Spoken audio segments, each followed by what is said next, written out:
अस्सलाम वालेकुम dear students, कैसे हैं आप सब? My name is Anam Rabbani and I am your teacher of social studies for class 7। बच्चों, आज हमने शुरू करना है chapter number 19 that is about Pakistan and a little about it's history. तो चलिए शुरू करते हैं। बच्चों, हमारा चैप्टर 19 है पाकिस्तान 1947 टू 71 एंड बियॉन्ड। तो हम पढ़ेंगे कि 1947 से लेकर 71 के दरमियान पाकिस्तान में क्या क्या हुआ। First 25 years important in shaping future। तो पाकिस्तान जब इंडिया से अलग हुआ, यानी कि जब बरे सगीर पाकिस्तान और इंडिया में डिवाइड हुआ, तकसीम हुआ, तो पाकिस्तान के जो पहले 25 साल थे, first 25 years were important in shaping future. वो बहुत इम्पोर्टेंट थे ये देखने के लिए कि आगे क्या होगा और मुल्क में किस किस की हुकूमत आएगी और किस तरह मुल्क को चलाया जाएगा। बच्चों, अब आपने ये चीज अपने जहन में रखनी है कि जब भी कोई नया मुल्क बनता है तो उसमें बहुत से सिस्टम्स नए आते हैं। इसीलिए जब पाकिस्तान भी नया नया बना तो उस वक्त बहुत से प्रॉब्लम्स थे। उस वक्त हमारे पास अच्छा इंफ्रास्ट्रक्चर नहीं था, यानी कि अच्छी बिल्डिंग्स नहीं थी, हमारे पास पूरा माल नहीं था, यानी कि बिल्डिंग्स में अगर आपको चीजें भी चाहिए थी तो हमारे पास वो भी कंप्लीट नहीं थी। इसलिए पाकिस्तान बनने के जो शुरू के साल थे उसमें हमें बहुत सी मुश्किलात का सामना करना पड़ा। Now talking about 1947 to 48। बच्चों, आपको ये तो पता ही होगा कि हमारा मुल्क 1947 में बना था। तो अब हम बात करेंगे कि 1947 से 48 के दरमियान क्या क्या हुआ था। Quaid-e-Azam was sworn in as governor general. तो हमारे पहले गवर्नर जनरल कौन थे? Quaid-e-Azam.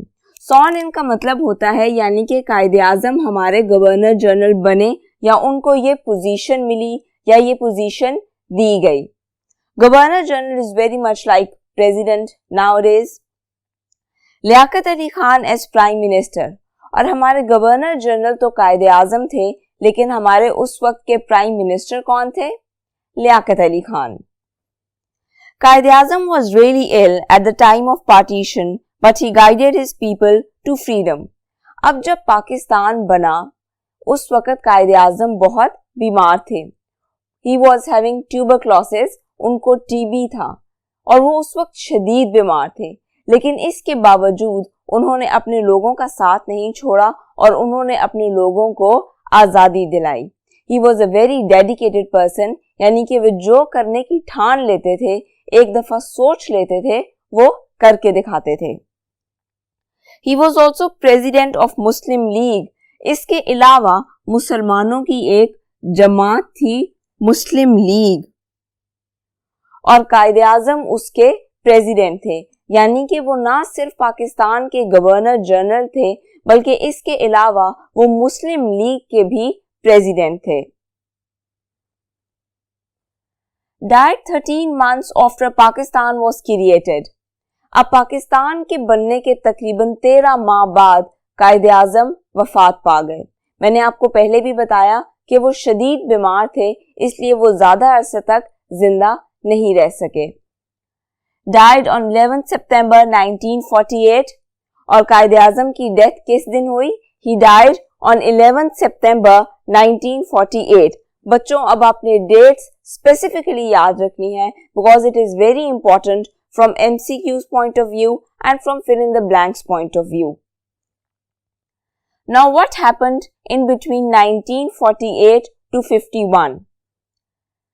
Khwaja Nazimuddin as next governor general. अब जब कायद-ए-आज़म की डेथ हो गई तो उसके बाद हमारा नेक्स्ट गवर्नर जनरल कौन बना? ख्वाजा नाज़िमुद्दीन। और लियाकत अली खान हमारे प्राइम मिनिस्टर। मतलब he maintained his position as prime minister, लेकिन लियाकत अली खान को एक हमले में मार दिया गया। उनकी चेस्ट में 2 गोलियां मारी गईं, जिसके नतीजे में वो हलाक हो गए।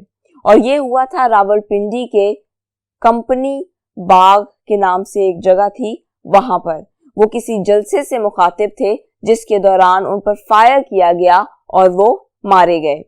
किसने मारा, क्यों मारे गए, ये मिस्ट्री आज तक सॉल्व नहीं हो सकी, लेकिन ये हमारे मुल्क का बहुत बड़ा नुकसान था। He got killed on 16 October 1951, यानी कि उनकी डेथ किस दिन हुई? On 16 October 1951। Serious setback to country, serious setback का मतलब है यानी कि लियाकत अली खान की डेथ हमारे मुल्क के लिए बहुत बड़ा झटका था, ये बहुत बड़ा नुकसान था, क्योंकि वो बहुत ही काबिल इंसान था और बहुत ही तेज। मर्डर मिस्ट्री नेवर सॉल्व, जैसे कि मैंने आपको पहले बताया कि उनको किसने मारा, क्यों मारा और ये सब कुछ कैसे प्लान किया गया, ये मिस्ट्री आज तक सॉल्व नहीं हो सकी। और उनके बाद फिर हमारा गवर्नर जनरल कौन बनाया गया?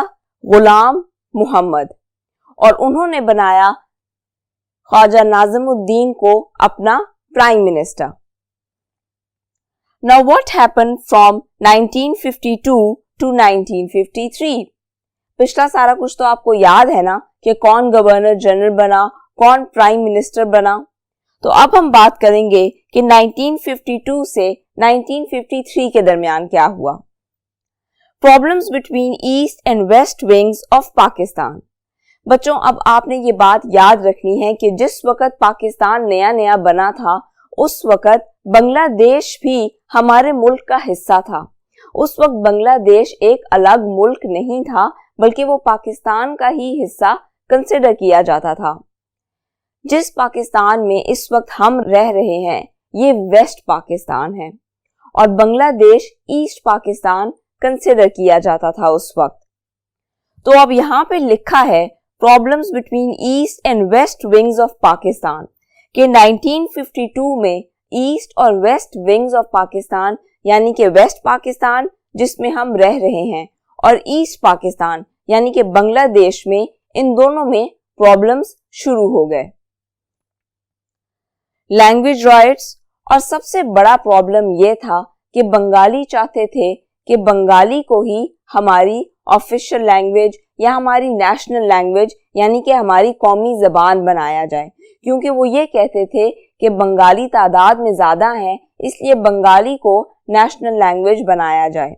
जबकि उस वक्त ये सोचा जा रहा था कि उर्दू को हमारी कौमी ज़बान बनाया जाए। तो इस बात को लेकर बहुत शोर मचा, बहुत से हंगामे हुए और उस वक्त ये हंगामे चल रहे थे, प्रॉपर्टीज को नुकसान पहुंचाया जा रहा था और लोग बहुत गुस्से में थे।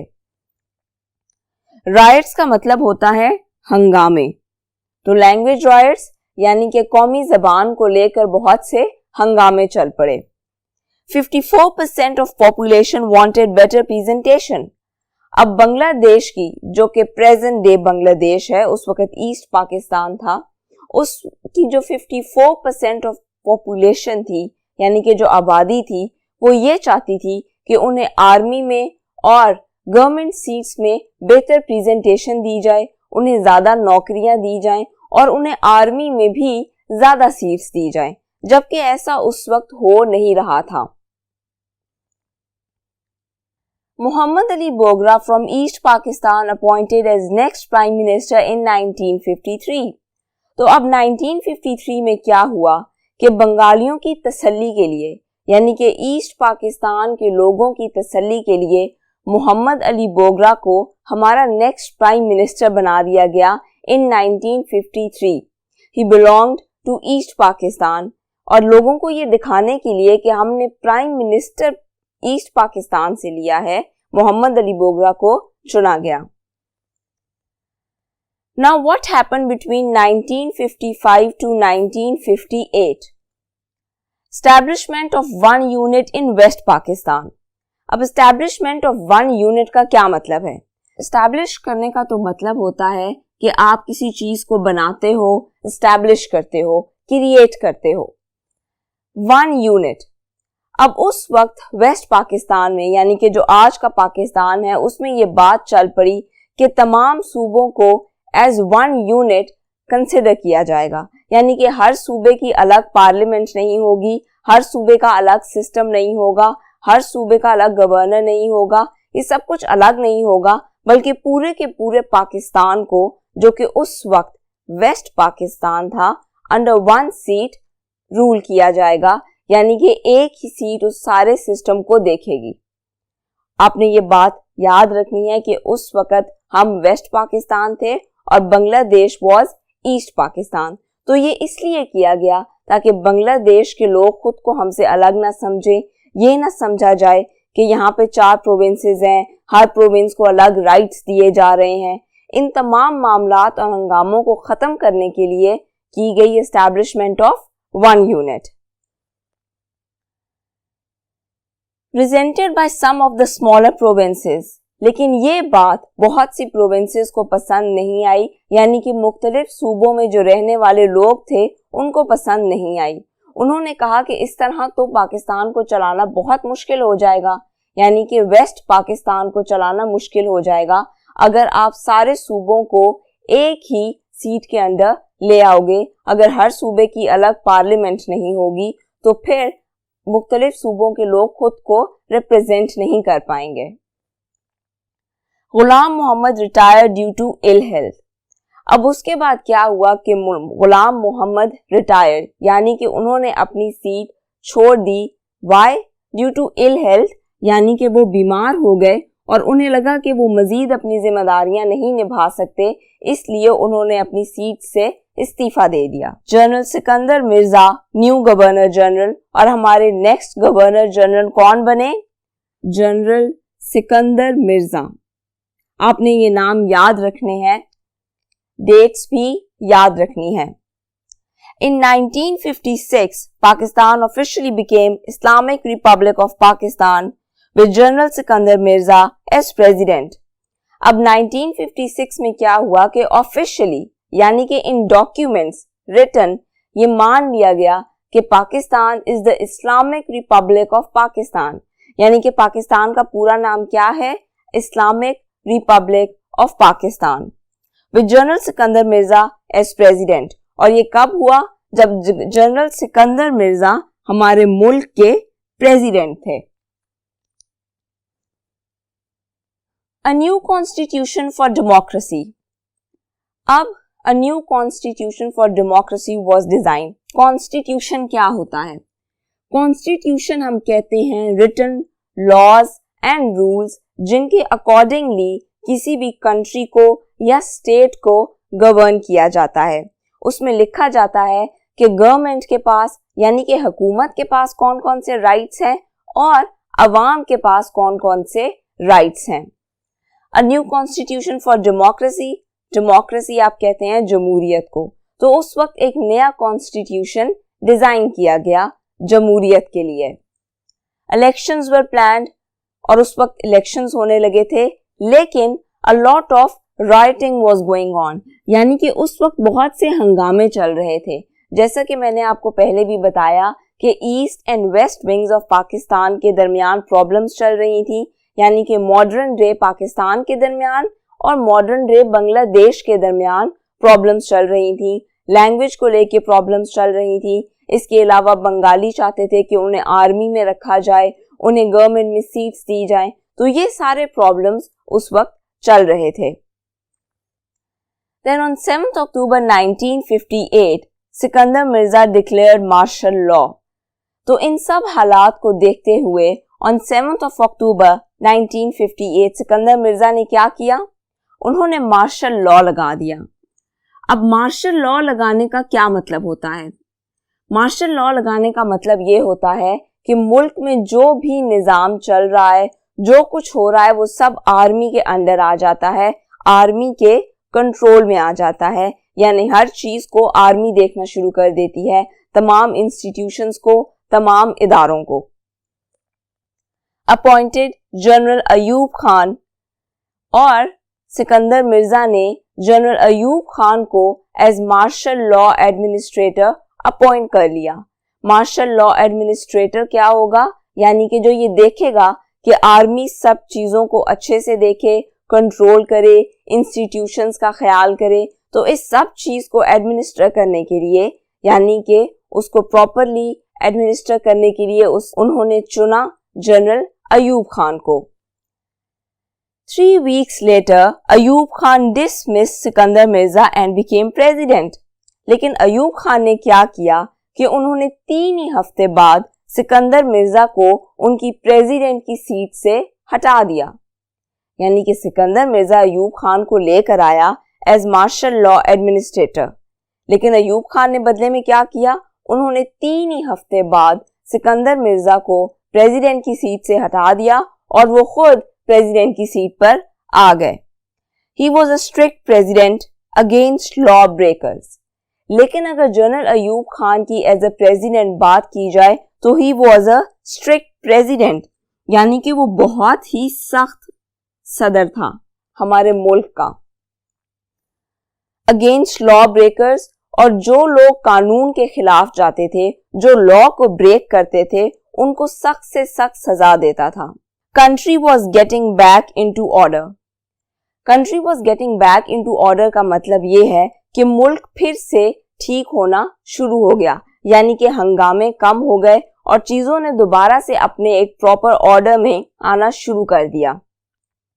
जनरल अयूब खान ने सिकंदर मिर्जा के साथ जो भी किया, लेकिन एज अ प्रेसिडेंट उन्होंने मुल्क को बहुत अच्छे से चलाना शुरू किया and things started coming back to order. तो बच्चों, बाकी का हम पढ़ेंगे नेक्स्ट लेक्चर में। यहाँ तक हमने जितना भी पढ़ा है आपने उसको अच्छे से रिवाइज करना है, डेट्स को याद रखना है और ये याद रखना है कि कब कौन सा गवर्नर जनरल आया था और कौन सा प्राइम मिनिस्टर आया था। अपना बहुत सा ख्याल रखिएगा। अल्लाह हाफिज।